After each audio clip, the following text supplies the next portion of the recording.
Hello, good afternoon and welcome to BBC News. Jeremy Corbyn has been re-elected as Labour leader, winning by a bigger margin than when he was first elected last year. His victory over his challenger Oweb Smith was announced at the start of the party's annual conference in Liverpool. Mr Corbyn secured almost 62% of the vote, with 38% backing Mr Smith.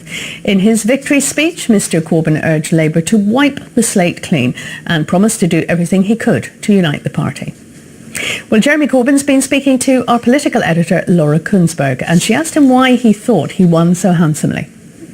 I think a lot of party members, supporters and affiliated supporters were happy with the general direction I was trying to take the party, particularly opposition to austerity and offering a real economic alternative, and they felt that I should be given the chance and the opportunity to carry that through. And so we've had an amazing summer. 40,000 people volunteered in my campaign, and we had a massive attendance at huge rallies across the country. Now, I'm not saying a rally is the end of it. It's not. It's only part of that process. But that sort of involvement, and also the involvement in Oweb Smith's campaign, shows that democracy and participation are very vibrant and vital within the Labour Party. It's been a very eventful summer, but it's also been an extremely divisive, turbulent time in the Labour Party since you've been in charge.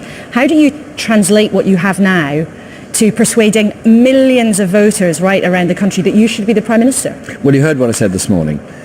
First of all, thanks everyone for their support in the campaign, both for Owen and for myself.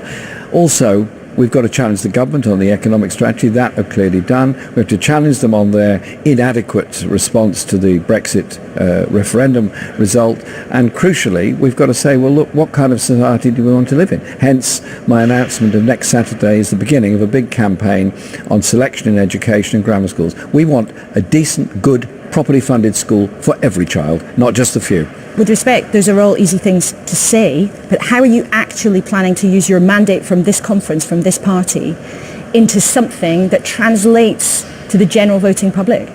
Well, it translates to the public because we have a mandate within the party. But the party is united actually on the economic strategy, united around education ideas, united around the National Health Service, united around the inequality and injustice that exists in Britain. And now that this election is over, and it is over, the whole party has an opportunity to come together to put that message out. And you'll see over the next few days here in Liverpool, wonderful city of Liverpool, that's such vibrant heart and such a brilliant future. You're going to see the same thing for the Labour Party. But you say that the party is united on some policies, but the party is also bruised, battered, divided, full of people who are upset, hugely upset about what has happened. Again, how do you move forward from that? We're moving forward because we're united. We're moving forward because of the numbers of people that took part in the election campaign. Both Owen and I put forward views in the election campaign.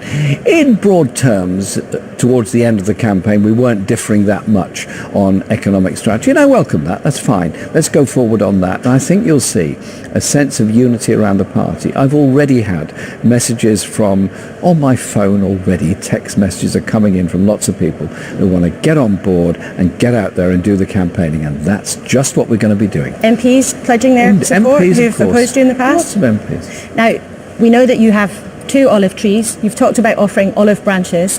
To your MPs, there are 2 things you could offer today that would make many of them feel that you really are serious about bringing them on board. That would be a return to shadow cabinet elections and also ruling out deselections for sitting MPs. Would you do those things today? Well, what I'm doing today is what I said in my speech of reaching out on all the policy areas that we put forward. There is a need to strengthen the democracy within the party. We're now a party of more than 500,000 members, and so there has to be a discussion about democracy in the party, and that includes the proposal for elections to the shadow cabinet, and that is absolutely in the mix. That is what we're discussing at the moment with colleagues in Parliament, with the Parliamentary Committee, and with many others on the National Executive of the party. And so I think you'll see a lot of changes over the next few weeks.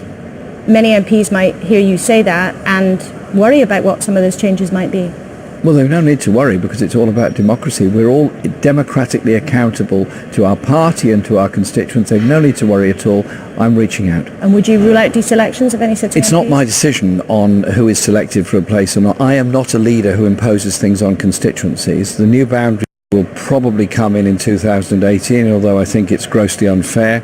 2 million people not being properly counted in the new boundaries, and obviously all sitting MPs go automatically on the short list, and I hope the local parties will recognise that and support them. But you are the party leader. You could send a very strong message to your very large enthusiastic membership that you do not want them to engage in. I've sent a very strong message out. The priority is the policies, the priority is the politics, the priority is campaigning, and that's what we're doing.